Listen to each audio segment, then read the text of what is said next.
இந்த சபைக்கு போக மாட்டேன், நான் இது பண்ண மாட்டேன், எனக்கு அது கொஞ்சம் பிடிக்கல, வராதது உன்னோட டிசிஷன் இல்ல, பரலோகத்தோட டிசிஷன்.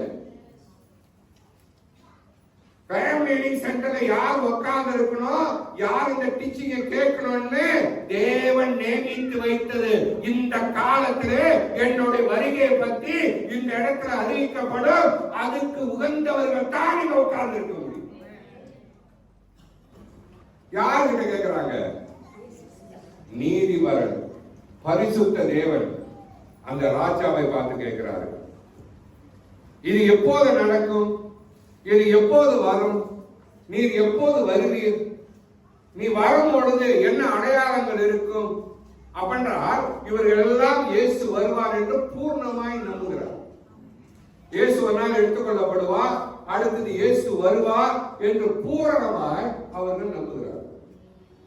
இருக்கீங்களா இல்லையா? இருக்கீங்களா இல்லையா? அப்போது இயேசு அவர் மனம் திறந்து அவரிடத்துல பேசுகிறார். இயேசு அவர்களுக்கு பிரதியுத்தரமாக, ஒருவனும் உங்களை வஞ்சியாதபடிக்கு, ஒருவனும் உங்களை வஞ்சியாதபடிக்கு. It's a very powerful statement.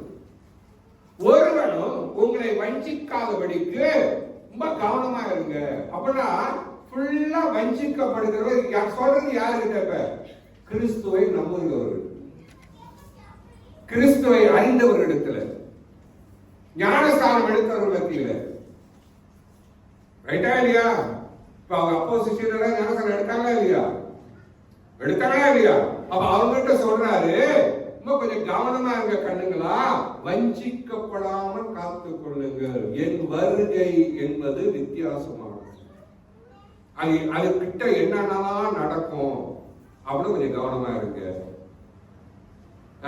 ஏன் வஞ்சிக்கப்படாம இருங்க?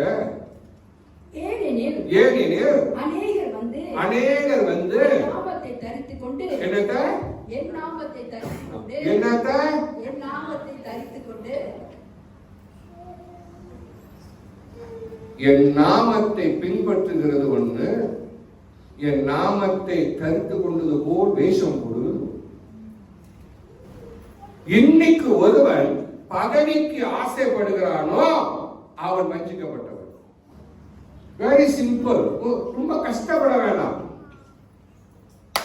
எது சரி எது தப்பு, நீதி என்கிறது வேற, மோகம் என்கிறது வேற.